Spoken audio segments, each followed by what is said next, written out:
Good evening everyone. स्वागत है आपका L1 क्लासेस में फिर से। और जैसा कि दोस्तों हम लोग पहले एक क्लास ले चुके हैं इंडियन हिस्ट्री में एसेंट हिस्ट्री के पार्ट के रूप में सिंधु घाटी सभ्यता का।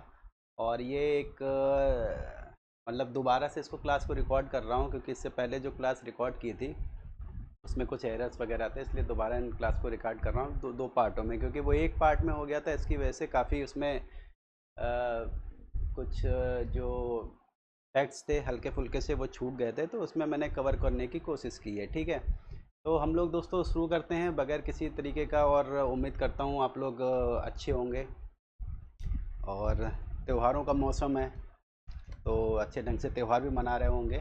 तो दोस्तों हम लोग चलते हैं, शुरू करते हैं सिंधु घाटी सभ्यता का। जो सिंधु घाटी सभ्यता की क्लास शुरू करते हैं। ठीक है दोस्तों, ये हमारी कोचिंग का लोगो है L1 क्लासेस और Indian history by Akhilesh Kumar. ठीक है, सिंधु घाटी सभ्यता दोस्तों सिंधु घाटी सभ्यता की जब बात करेंगे तो स्टेप बाय स्टेप हम लोग आगे बढ़ेंगे। जैसे सिंधु घाटी सभ्यता की खोज किसने की थी और उनके जो विभिन्न नगर थे उनके खोजकर्ताओं का नाम क्या था और किस प्रकार से उन्होंने खोज की थी। और सिंधु घाटी सभ्यता का विस्तार, फिर उसके विभिन्न नगर, फिर उसकी सामाजिक, धार्मिक, आर्थिक, राजनीतिक स्थितियाँ, फिर उस सभ्यता के अंत के बारे, फिर लास्ट में सभ्यता का अंत किस प्रकार से हुआ इसके बारे में चर्चा करेंगे। ठीक, तो दोस्तों इसकी पहली स्लाइड है सिंधु घाटी सभ्यता की खोज। दोस्तों सिंधु घाटी सभ्यता की खोज के बारे में हम चर्चा करते हैं। इनफैक्ट इसके जब हम बारे में बात करते हैं तो उसकी खोज का असर 1921 में हड़प्पा उत्खनन करने वाले दयाराम साहनी को जाता है। और उस समय दयाराम साहनी को जाता है और उस समय जो ASI के जो महानिदेशक थे जॉन मार्स हुआ करते थे, उनके जो पर्यवेक्षण में ही दयाराम साहनी ने सिंधु घाटी सभ्यता के स्थल हड़प्पा की खोज की थी और उत्खनन कार्य आरंभ किया था। लेकिन उससे पहले 1526 दोस्तों ये मिसप्रिंट हुआ है हल्का सा, 1826 है ये। 1826 में पहली बार चार्ल्स मेसन ने पहली बार 1826 में पहली बार चार्ल्स मेसन ने पहली बार इस पुरानी सभ्यता की खोज की थी और इसकी जो इन्फॉर्मेशन थी उस समय ब्रिटिश शासन को उपलब्ध कराई थी। हालांकि वो इस पे किसी प्रकार का ध्यान नहीं दे सकते क्योंकि वो उस समय साम्राज्य विस्तार पे अपना पूरा फोकस किए हुए थे, इसलिए उन्होंने इस तरीके के किसी तथ्य पे ध्यान नहीं दिया। दोबारा 1856 के आसपास, 1856 है दोस्तों ये, 1856 के आसपास जब कराची से लाहौर के बीच में जब रेलवे लाइन बिछाई जा रही थी, उसका जो विस्तार किया जा रहा, तो उसी दौरान इस सभ्यता के कुछ अवशेष मिले थे जिसकी जिसकी जो जानकारी थी बटन बंधुओं ने, कौन थे, बटन बंधुओं ने ब्रिटिश शासन को उपलब्ध कराई थी। और उन्होंने सरकार को सूचना की थी कि यहाँ पे एक प्राचीन सभ्यता विद्यमान है, उसका उत्खनन, उसको मतलब ब्रॉड लेवल पे उसका उत्खनन किया जा सके। लेकिन ब्रिटिश साम्राज्य ने उस समय भी इस पर ध्यान नहीं दिया। ठीक है, उसके बाद अगले स्टेप में पढ़ते हैं। सिंधु घाटी सभ्यता को जो हम लोग पूरा सिंधु घाटी सभ्यता को पूरे एक आईने में अगर हम देखते हैं तो ये किस प्रकार की सभ्यता थी दोस्तों। ये द्रविड़ियन सभ्यता थी, द्रविड़ और भूमध्य सागरीय लोगों की सभ्यता थी। और मूल रूप से इसको कांस्य युगीन सभ्यता बोला जाता है। क्या, मूल रूप से इसको कांस्य युगीन सभ्यता बोला जाता है। और ये देश की नहीं और विश्व कि प्रमुख जो उस समय की समकालीन सभ्यताएं थी, जैसे मिस्र की सभ्यता और मेसोपोटामियंस की सभ्यता, उस सभ्यताओं में सबसे अधिक विकसित सभ्यता के रूप में इसको जाना जाता है। और ये पूर्ण रूप से पहली नगरीय सभ्यता थी। ठीक है, इस चीज़ को आप लोग ध्यान रखिएगा। क्या थी, कांस्य युगीन सभ्यता थी और इसके निवासी द्रविड़ और भूमध्य सागरीय लोग थे। और ये पूर्ण रूप से नगरीय सभ्यता थी और अपनी समकालीन सभ्यताओं से कहीं अधिक डेवलप हुआ करती थी। और सिंधु घाटी सभ्यता की खोज दोस्तों हम लोग सबसे पहले बात कर लेते हैं। ठीक है, तो इस सभ्यता का खोज हमको सबसे पहले मैंने बताया था दयाराम साहनी को जाता है और इन्होंने पुरातत्व सर्वेक्षण विभाग के महानिदेशक सर जॉन मार्शल के निर्देशन में 1921 में हड़प्पा नामक एक स्थल की उत्खनन प्रारंभ किया था। और हड़प्पा नाम का जो स्थान था वो कहाँ पे स्थित था, हड़प्पा नाम का जो स्थान था वो कहाँ पे स्थित था, पाकिस्तान के पश्चिमी प्रांत, पंजाब प्रांत के मोंटगोमरी, कहाँ? मोंटगोमरी, कहीं कहीं उसे मांटगोमरी बोला जाता है, कहीं कहीं मोंटगोमरी लिखा हुआ। कहाँ पे? पाकिस्तान के पश्चिमी प्रांत के मोंटगोमरी जिले में स्थित हड़प्पा रावी नदी के किनारे स्थित है। ये भी ध्यान रखिएगा, कहाँ स्थित है? रावी नदी के किनारे नामक स्थान पर पहले नगर की खोज की थी। किसने खोज की थी? दयाराम साहनी ने। ठीक है, क्योंकि ये पहला सिंधु घाटी जो सभ्यता से जुड़ा हुआ ये पहला स्थल था हड़प्पा, तो इस सभ्यता का नाम हड़प्पा की सभ्यता पड़ गया। और कालांतर में आगे जाके जैसे जैसे इस सभ्यता से और जुड़े हुए और नगरों की खोज की जाने लगी, और वो तो उसके आधार पर ही इसको सिंधु घाटी की सभ्यता कहा जाने लगा। ठीक है, और इसका जो दूसरा महत्वपूर्ण नगर था 1920 मोहनजोदड़ो, उसकी खोज 1922 में राखलदास बनर्जी के नेतृत्व में की गई थी। ये भी स्थल दोस्तों पाकिस्तान में स्थित है और सिंध प्रांत के लारकाना जिले में स्थित है। और यहाँ पे एक स्तूप पड़ता है मोहनजोदड़ो में। एक स्तूप की खुदाई के दौरान ही इस स्थल का पता चला था। हालांकि ये स्तूप के बारे में ये कहा जाता है, इस स्तूप की जो रचना थी, इस स्तूप को जो स्थापित किया था वो कनिष्क शासकों ने स्थापित किया था। ये भी आप लोग ध्यान रखिएगा। अब देखते हैं इसका विस्तार किस प्रकार से गया था। इसका विस्तार किस प्रकार से हुआ था। जो दोस्तों इसका विस्तार मतलब ये बहुत बड़े एरिया में फैला हुआ था, बहुत बड़े एरिया में। और जो आज के पाकिस्तान, बांग्लादेश और नेपाल और फिर अफ़गानिस्तान, मतलब पूरे इसको भारतीय उपमहाद्वीप के जो क्षेत्र माने जाते हैं, जो किसी ज़माने में भारत के क्षेत्र हुआ करते थे, वहाँ तक विस्तृत था, पाकिस्तान में, अफ़गानिस्तान में, भारत में। ठीक है, और इसका जो डिवाइडेशन हुआ था उत्तर से दक्षिण और पूर्व से पश्चिम की तरफ हुआ था कि दक्षिण में कौन सा अंतिम स्थल है। तो दक्षिण में सबसे अंतिम स्थल के रूप में हम देखते हैं कि गोदावरी नदी के किनारे स्थित है दाइमाबाद। और गोदावरी की सहायक नदी है प्रवरा नदी। इसकी गोदावरी की सहायक नदी है, इसमें दिया लिखा नहीं, लिख देता हूँ, प्रवरा नदी। गोदावरी की सहायक नदी प्रवरा नदी के किनारे दाइमाबाद, ठीक है, दाइमाबाद स्थित है अहमदनगर के महाराष्ट्र, वो अहमदनगर जिला महाराष्ट्र। ठीक, सबसे दक्षिणी स्थल कौन सा है? पूरा स्थल गोदावरी की सहायक नदी स्थित है प्रवरा नदी। अगर प्रवरा नदी दिया हो गोदावरी के स्थान पे तो वो भी सही होगा, क्योंकि मूल रूप से ये प्रवरा नदी के किनारे स्थित है। और प्रवरा नदी किसकी सहायक नदी है? गोदावरी की। ठीक है, और ये महाराष्ट्र के महाराष्ट्र के अहमदनगर जिले में स्थित है। और सबसे उत्तरी स्थल है कौन सा है इसका? सबसे उत्तरी स्थल चिनाब नदी के किनारे स्थित है, मांडा, जम्मू कश्मीर में पड़ता है, वो है। और सबसे पूर्वी स्थल के रूप में सबसे पूर्वी स्थल है कि हिंडन नदी के किनारे स्थित है आलमगीरपुर, जो मेरठ में पड़ता है। मेरठ मतलब उत्तर प्रदेश, हिंडन नदी के किनारे। और हिंडन नदी दोस्तों की सहायक नदी है, यमुना की सहायक नदी है।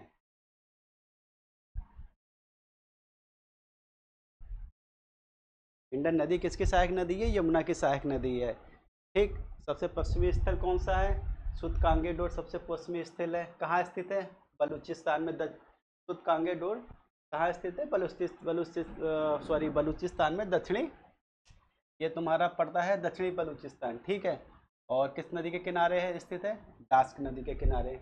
ठीक है, इस चीज़ को ध्यान रखिएगा दोस्तों, इसमें से क्वेश्चन जरूर पुटअप होते हैं कि पश्चिमी स्थल कौन सा है, पूर्वी स्थल कौन सा है, दक्षिणी स्थल कौन सा है, और उत्तरी स्थल कौन सा है। इस चीज़ को बहुत फोकस करके पढ़िएगा, क्योंकि ये बहुत इंपॉर्टेंट है। और इसका विस्तार है ना, त्रिभुजाकार आकार में इसका विस्तार है, लगभग 12,99,600 वर्ग किलोमीटर में है। अगर अप्रॉक्सीमेटली 13 लाख वर्ग किलोमीटर के रूप में हम इसको देख सकते हैं। अब हम इसके नगरों के बारे में चर्चा करेंगे। जो पहला बहुत इंपॉर्टेंट नगर है वो है हड़प्पा। ठीक है, सबसे पहला नगर हड़प्पा है। इसके बारे में भी मोटा मोटा मैंने आपको बता दिया था, इसकी खोज किसने की थी। तो जॉन मार्शल के नेतृत्व में, जो समय ASI के महानिदेशक थे, ठीक है, तो जॉन मार्शल के नेतृत्व में दयाराम साहनी ने इस नगर की खोज की थी और इसका उत्खनन प्रारंभ किया था। यह नगर लगभग 5 किलोमीटर के दायरे में फैला हुआ है। ठीक, और यह नगर पाकिस्तान के पंजाब प्रांत में, पाकिस्तान के पश्चिमी पंजाब प्रांत में स्थित मोंटगोमरी जिले में रावी नदी के बाएं तट पर स्थित है। कहाँ स्थित है? मोंटगोमरी जिले में रावी नदी के बाएं तट पर स्थित है। कहाँ पे? पाकिस्तान के पश्चिमी पंजाब प्रांत में। ठीक है, और ये 5 किलोमीटर दायरे में फैला हुआ है हड़प्पा में। जैसे दोस्तों, जैसे कि हड़प्पा एक बहुत ही विस्तृत क्षेत्र था।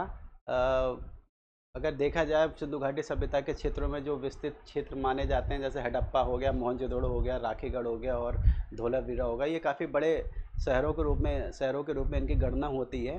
तो हड़प्पा में प्राप्त दो स्थल, दो टीलों में से, जिसमें से एक टीला नगर टीला कहलाया जाता था, जिसको पूर्वी टीला था जिसको नगर टीला, और दूसरा पश्चिमी टीला जिसको दुर्ग टीले के नाम से जाना जाता है। क्योंकि हड़प्पा का जो दुर्ग क्षेत्र था, पश्चिमी सुरक्षा प्राचीर से घिरा हुआ था। क्योंकि दुर्ग होते थे, दुर्ग के चारों तरफ सुरक्षा प्राचीर बनाई जाती थी ताकि उससे शहर की रक्षा की जा सके।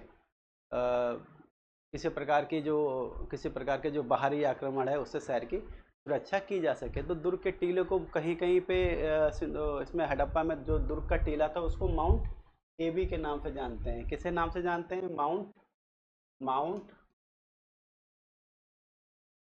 माउंट एबी के नाम से जानते हैं दोस्तों। यहाँ पे लिखा हुआ है माउंट एबी। ठीक है। पश्चिमी पश्चिमी टीला दुर्ग टीले के नाम से जाना जाता है और उसको माउंट एबी भी बोला जाता है। ठीक है। यह नगर कहाँ स्थित है? पाकिस्तान के मोंटगोमरी जिले में स्थित है, रावी नदी के बाएं तट पर स्थित है।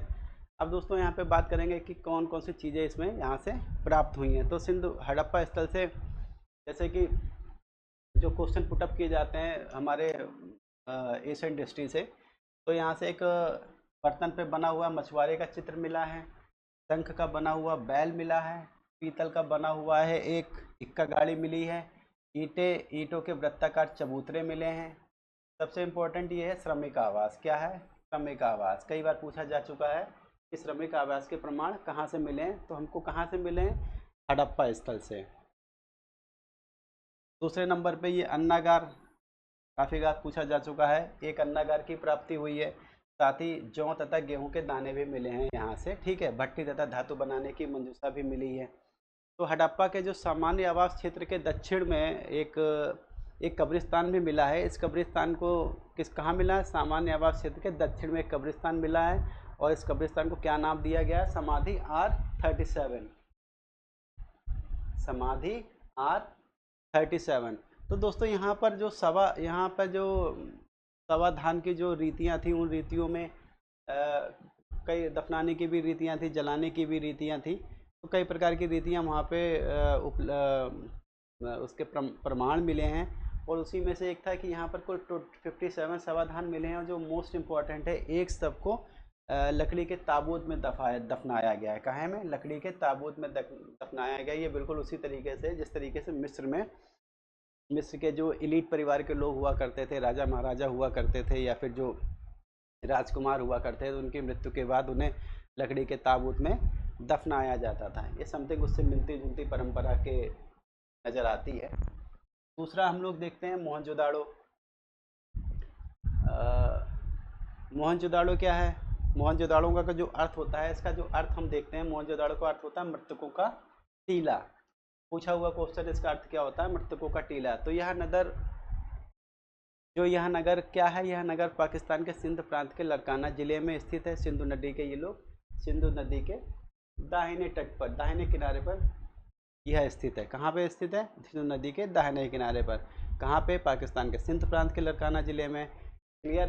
ठीक है। और इसकी खोज का श्रेय किसको जाता है? 1922 में राखलदास बनर्जी ने इसका उत्खनन प्रारंभ किया था, तो इसकी खोज का श्रेय भी उनको ही जाता है। क्योंकि मैंने अभी बताया है कि यहाँ पे कुषाण शासकों ने एक स्तूप टीले का निर्माण कराया था, जैसा कि ये पिक्चर है। इसमें दिख नहीं रहा है, शायद संभवतः अगली पिक्चर में होगा। अगली पिक्चर में मैं आपको दिखाता हूँ। ये है दोस्तों। ठीक है। ये स्तूप है, बौद्ध स्तूप है।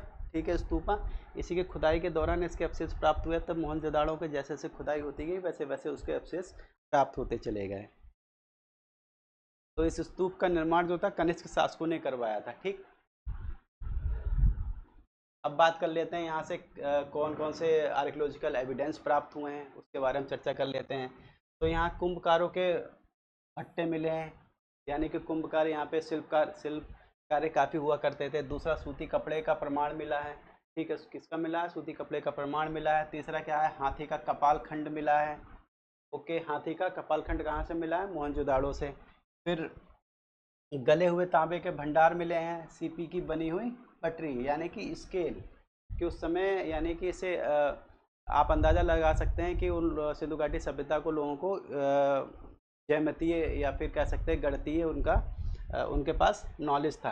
कांसे के नृत्य रथ मूर्ति नारी की एक नग्न मूर्ति मिली है, ठीक है, उसके अवशेष मिले हैं। कांसे की नृत्य रथ नारी की एक नग्न मूर्ति मिली है, ये उसकी मूर्ति है। इसकी लंबाई लगभग 12 सेंटीमीटर के आसपास है पूरी ये। और इसमें देख सकते हैं कि कांसे की बनी नृत्य मूर्ति है। इसकी जो बाजू है, इसके बाजू में जो चूड़ियाँ, यहाँ तक उन्होंने चूड़ियाँ पहन रखी हैं ऊपर तक, और दूसरे हाथ में बाजूबंद पहन रखा है, ठीक है, ये लोग इसको बाजूबंद बोलते हैं। कड़े हैं, हाथ में हार पहन रखा है, ठीक है। और क्या देखते हैं, और क्या मिला है इसमें? इसमें एक पुरुष का सिर मिला है, एक पुरुष का सिर मिला है, सेलखड़ी से बने हुए एक पुरुष की मूर्ति मिली हुई है, सेलखड़ी से बने हुए पुरुष की मूर्ति मिली हुई है। सबसे महत्वपूर्ण सेलखड़ी से बना हुआ, सबसे महत्वपूर्ण क्या हुआ है? सबसे महत्वपूर्ण सेलखड़ी से बना हुआ 19 सेंटीमीटर लंबा एक पुरोहित का सिर मिला है।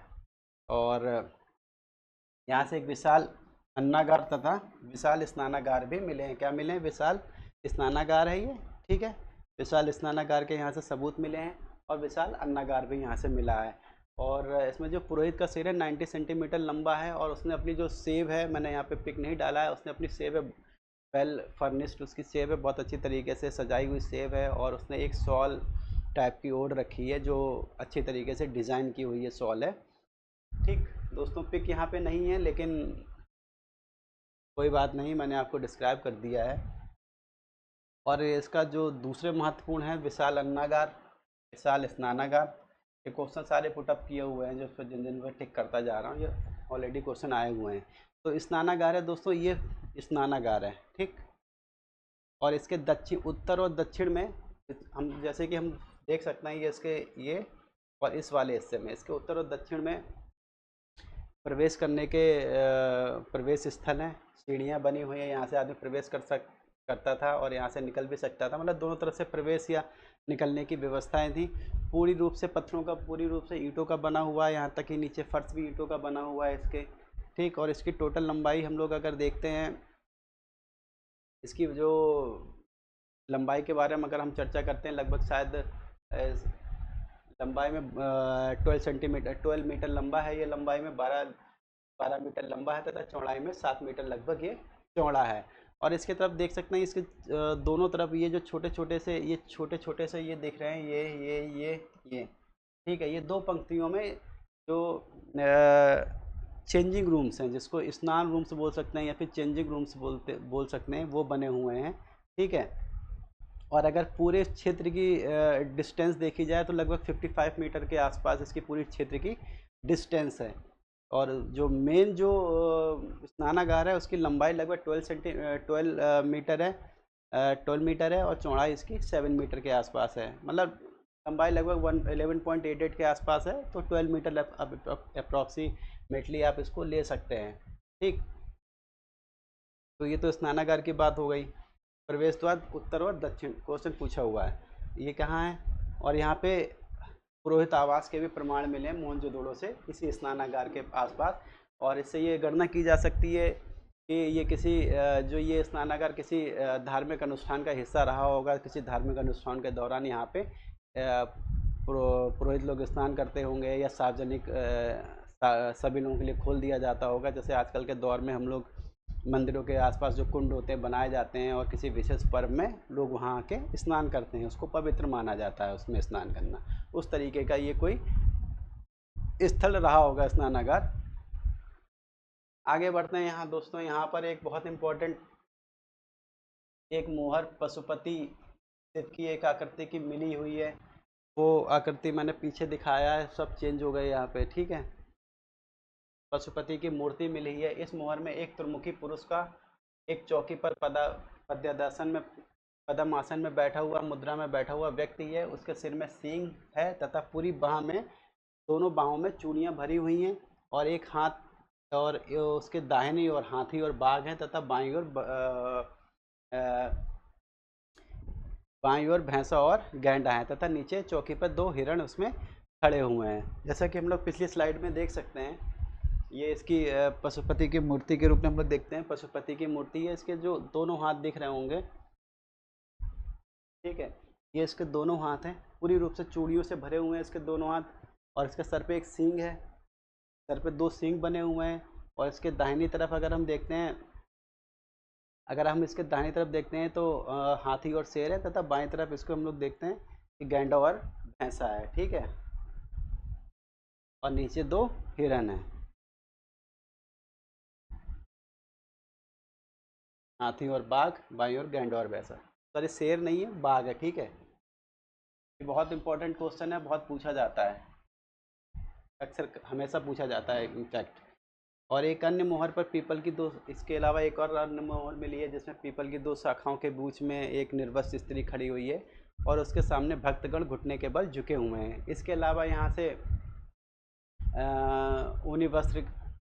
ऊनी वस्त्र मिले हैं, कुबड़ वाले बैल की आकृतियाँ मिली हैं और जालीदार अलंकरण युक्त मिट्टी का बर्तन मिला है। जालीदार अलंकरण युक्त मिट्टी का बर्तन, यानी कि कुछ कुछ इस तरीके का बर्तन होगा, जैसे हम लोग देख सकते हैं कि इस तरीके का कोई बर्तन है, इस तरीके का बर्तन है, इसमें इस तरीके के जालीदार बने,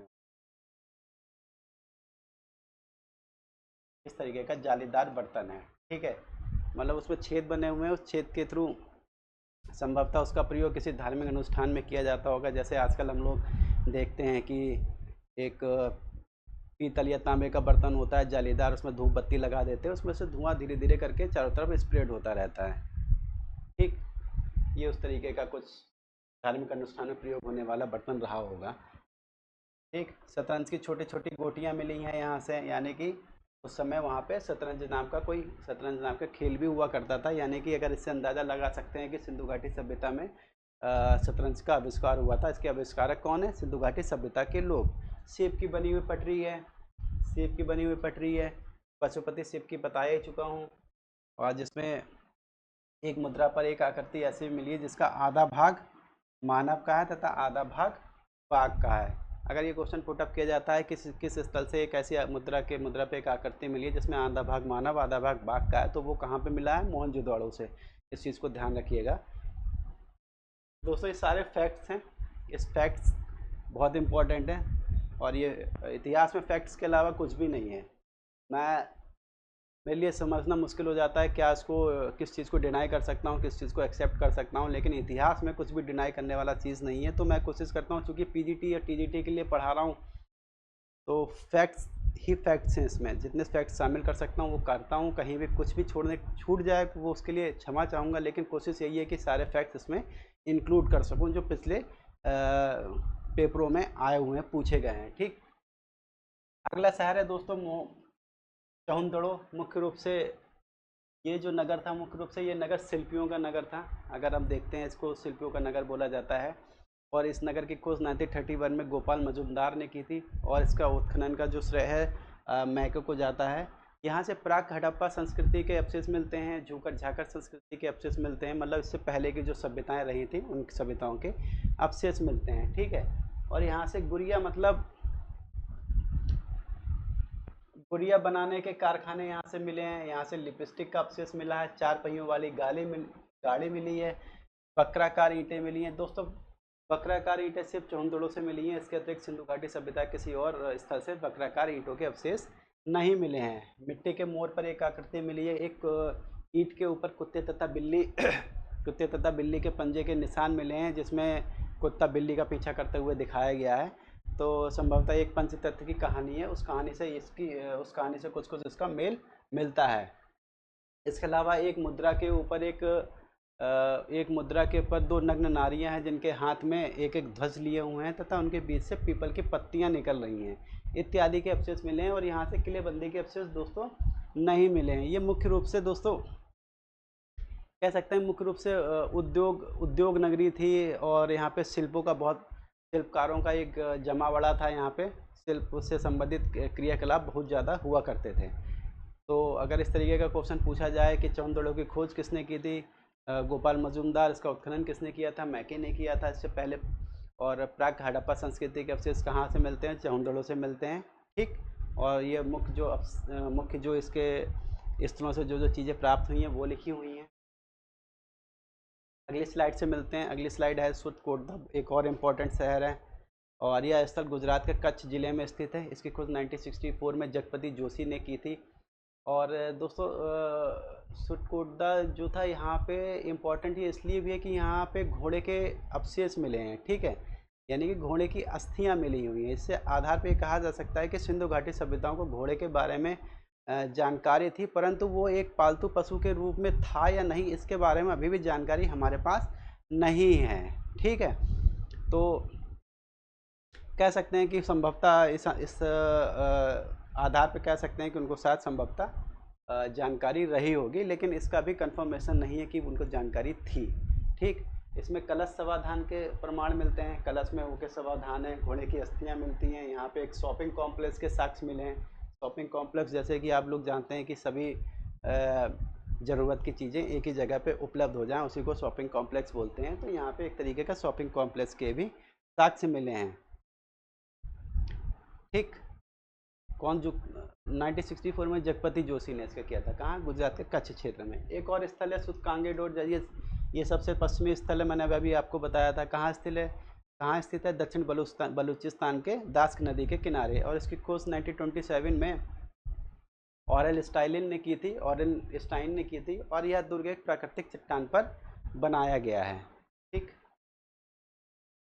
लोथल मोस्ट इम्पॉर्टेंट, हड़प्पा, मोहनजोदड़ो, कालीबंगा और लोथल चौथा सबसे इम्पोर्टेंट स्थल है इसमें, जहाँ से क्वेश्चन पुटअप किए जाते हैं। और यह नगर जो है ना, गुजरात के अहमदाबाद ज़िले में भोगवा नदी के किनारे स्थित है। और इसकी खोज 1954-55 में रंगनाथ राव द्वारा की थी, रंगनाथ राव के द्वारा की गई थी। और यह नगर कहाँ पड़ता है? खंबात की खाड़ी में। कहाँ पड़ता है? खंबात की खाड़ी में। इस चीज़ पे ध्यान रखिएगा। कौन सी? अहमदाबाद जिले में भोगवा नदी। कौन सी नदी के किनारे स्थित है? भोगवा नदी के किनारे। कहाँ पड़ता है? खंबात की खाड़ी में। और खोज किसने की थी? रंगनाथ राव में। कब की थी? 54-55 में। और यहाँ से जो मोस्ट इम्पोर्टेंट चीज़ मिली है वो मिली है गोदीवाड़ा। बहुत बार पूछा गया ये रहा इसका गोदीवाड़ा। एक नदी स्थल है जो बनाया गया पूर्ण रूप से गोदीवाड़ा। संभवतः यहाँ से जो ये नगर रहा होगा लोथल, जो इंपोर्ट एक्सपोर्ट का स्थल रहा होगा, चीज़ें यहाँ पे आती होंगी और यहाँ से एक्सपोर्ट की जाती होंगी। ठीक, पारस की मोहरें यहाँ से मिली हैं, घोड़े की मृण मूर्तियाँ मिली हैं, अग्नि वेदिकाएँ यहाँ से मिली हैं, नाव के आकार की मोहरें मिली हैं, लकड़ी का अन्नागार मिला है। लकड़ी का अन्नागार दोस्तों इसके अलावा कहीं और से नहीं मिला है। और इसके अलावा चक्की मिली है।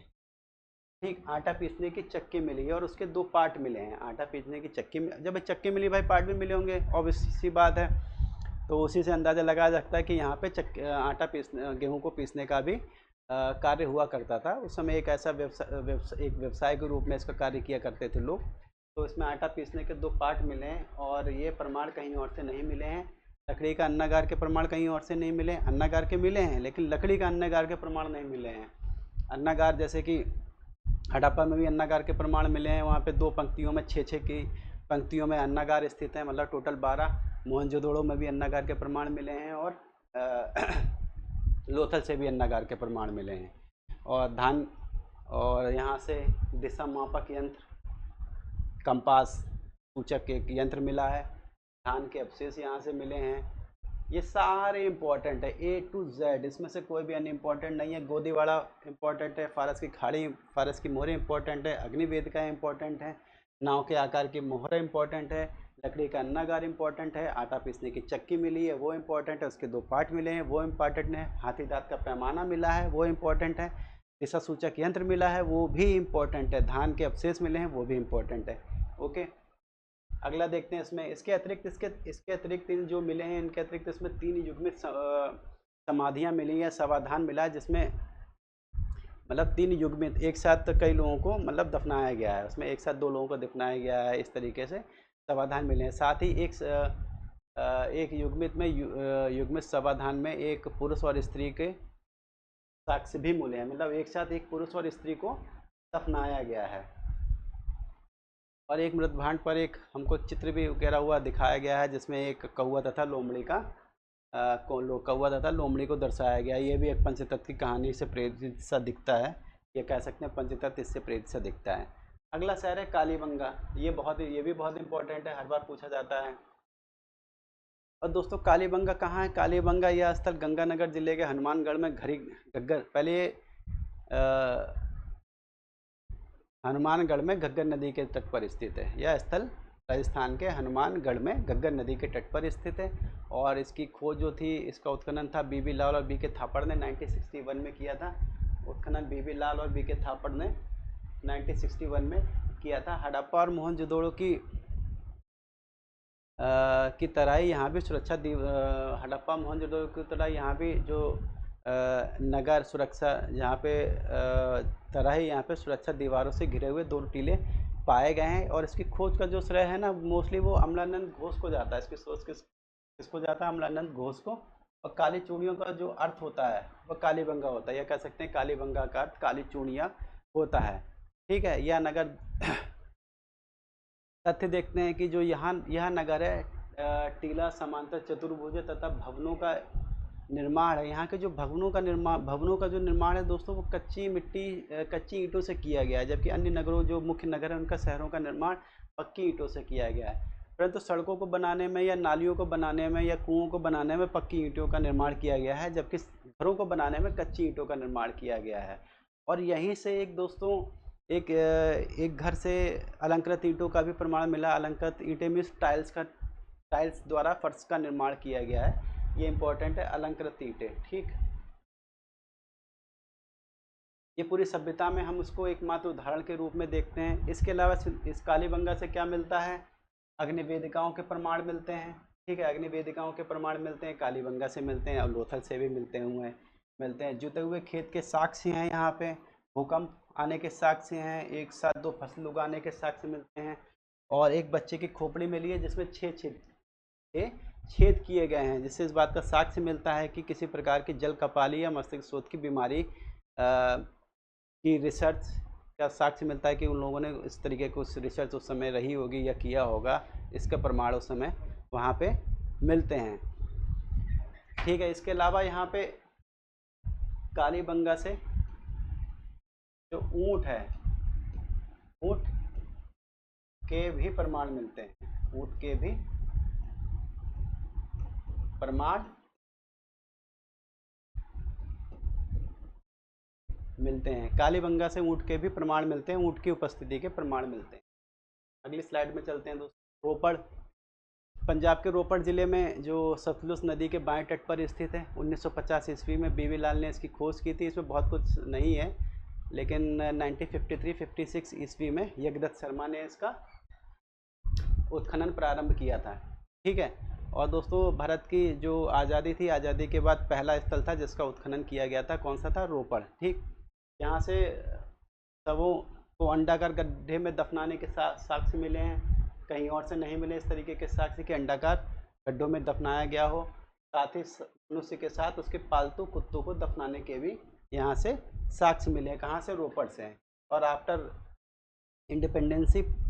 इंडिपेंडेंट ऑफ इंडिया लास्ट में इसी का जो फर्स्ट शहर था जिसका उत्खनन किया था सिंधु घाटी सभ्यता से जुड़ा हुआ, वो रोपड़ ही था। ठीक, अगला देखते हैं कोट दीजी। सिंध प्रांत के खैरपुर नामक स्थान पर स्थित है, पाकिस्तान में स्थित है ये। ठीक, और इसकी खोज धुर्रिया ने 1935 में की थी तथा इसका उत्खनन 1954 में फजल अहमद खान द्वारा किया गया था।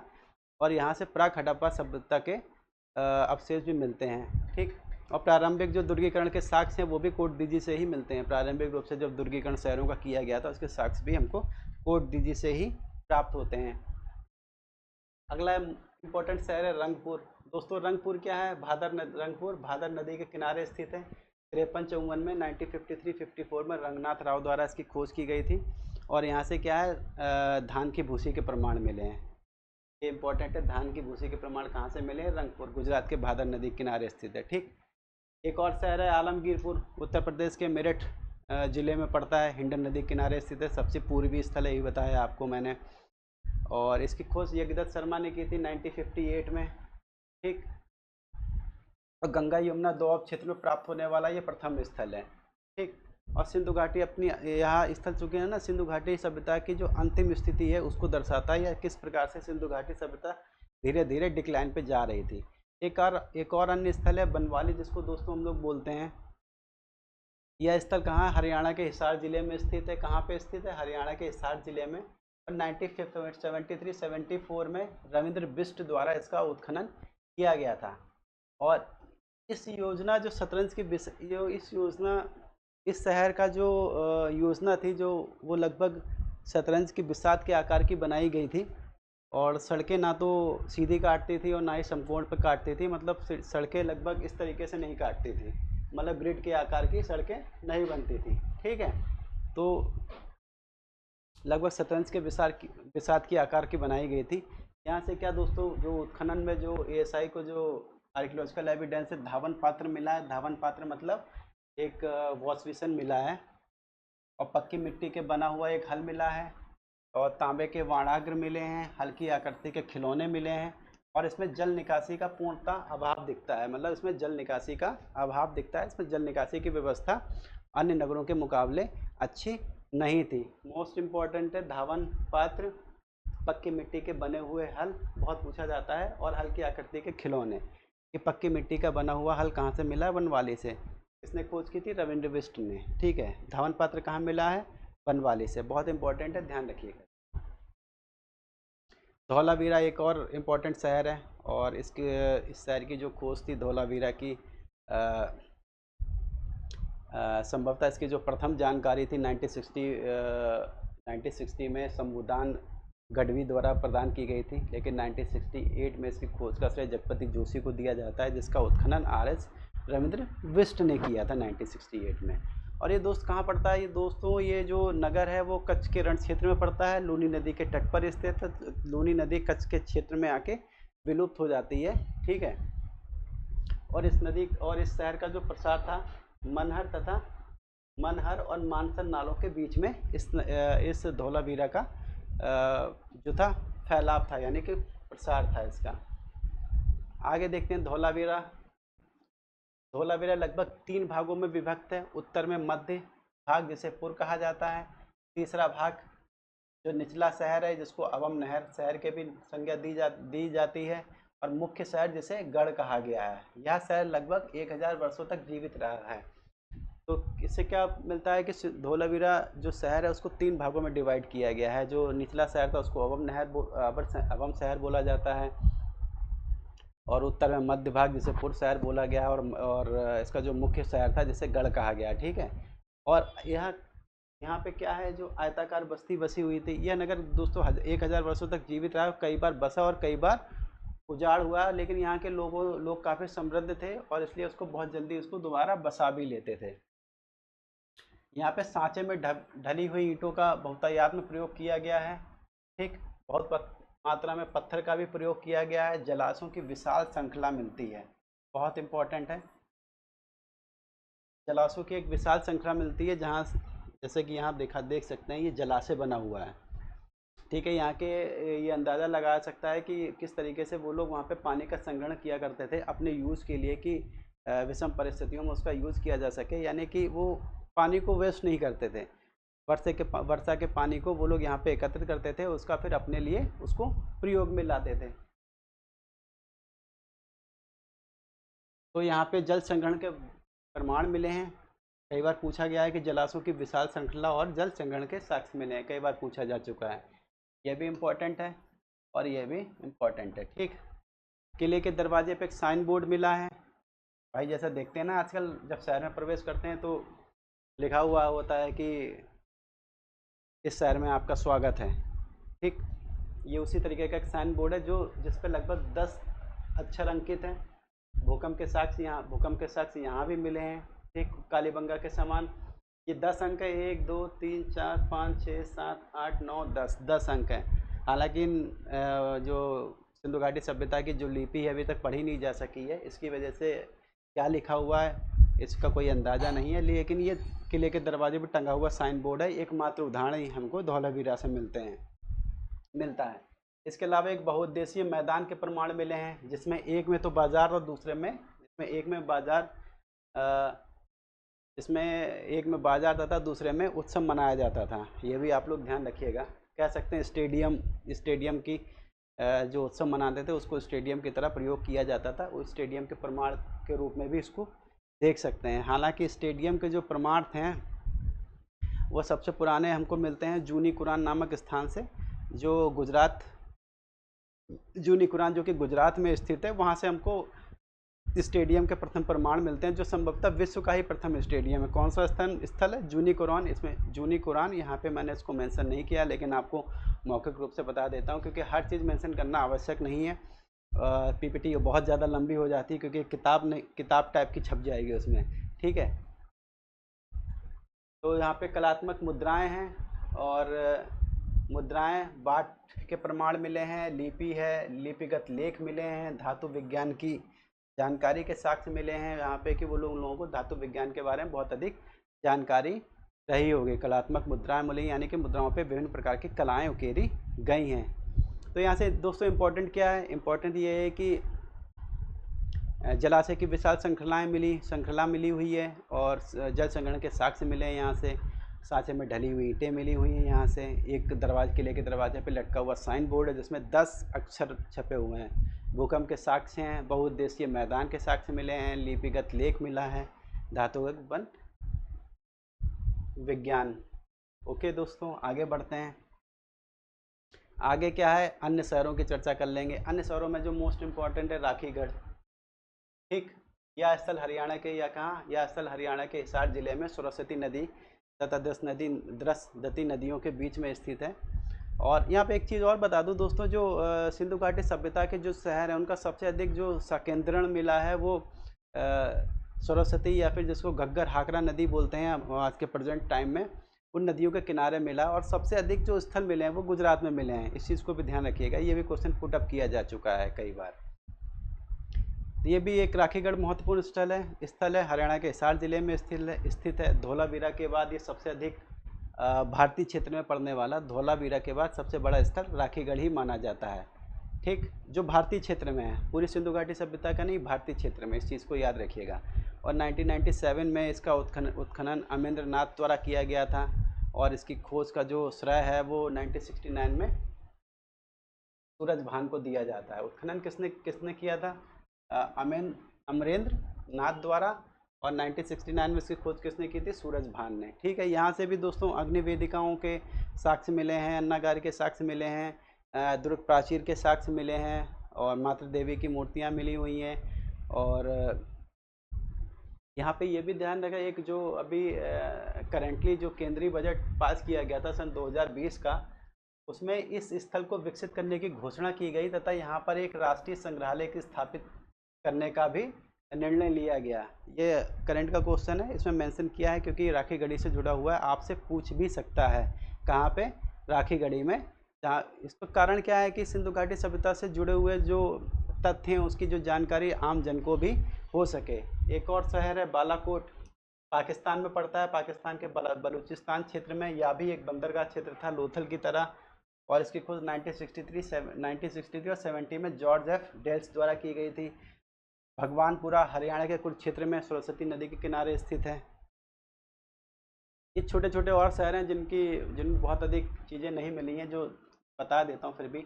अल्लाहदीनो है, पाकिस्तान में स्थित है। इसकी खोज 1982 में फेयर सर्विस द्वारा की गई थी। सिंधु और अरब सागर के संगम पर स्थित है। देसलपुर गुजरात के भुज जिले में स्थित है, और इसकी खोज पीपी पांड्या और एम के ढाके द्वारा की गई थी।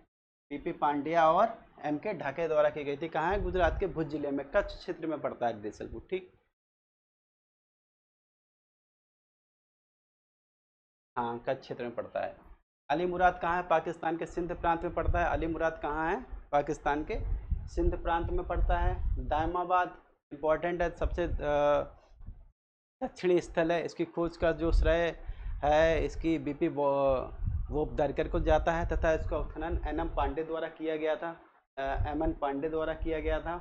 और यहाँ से एक तांबे का रथ चलाते हुए मनुष्य की आकृति यहाँ से मिली हुई है। तांबे का रथ चलाते हुए मनुष्य की आकृति मिली है। एक और शहर है कुणान, हरियाणा के हिसार जिले में स्थित है, और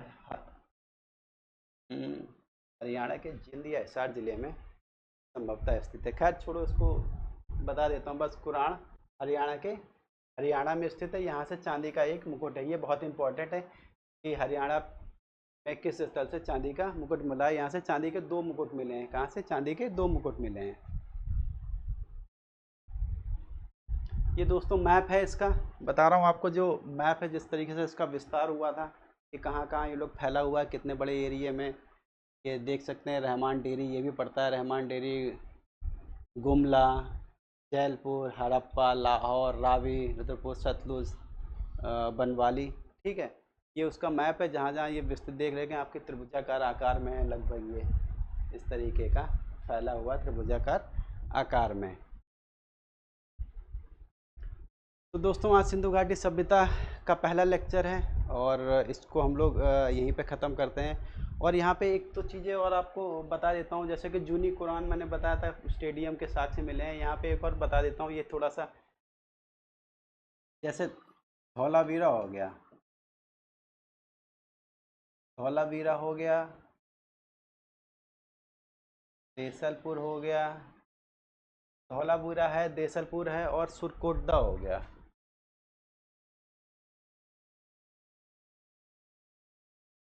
ठीक, ये गुजरात के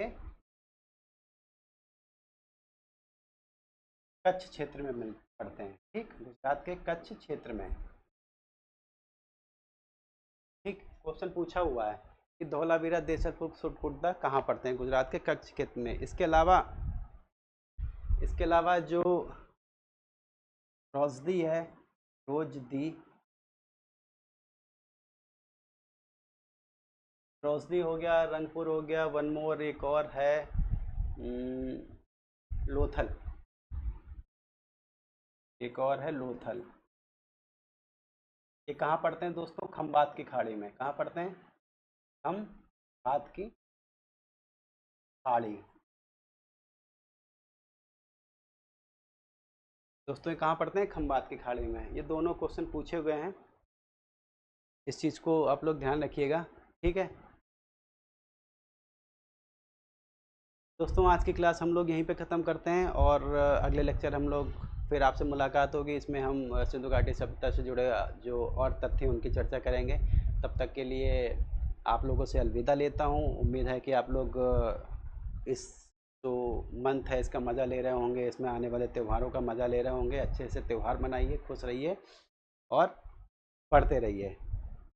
तो हैव ए नाइस डे, मिलते हैं फिर से नेक्स्ट लेक्चर में।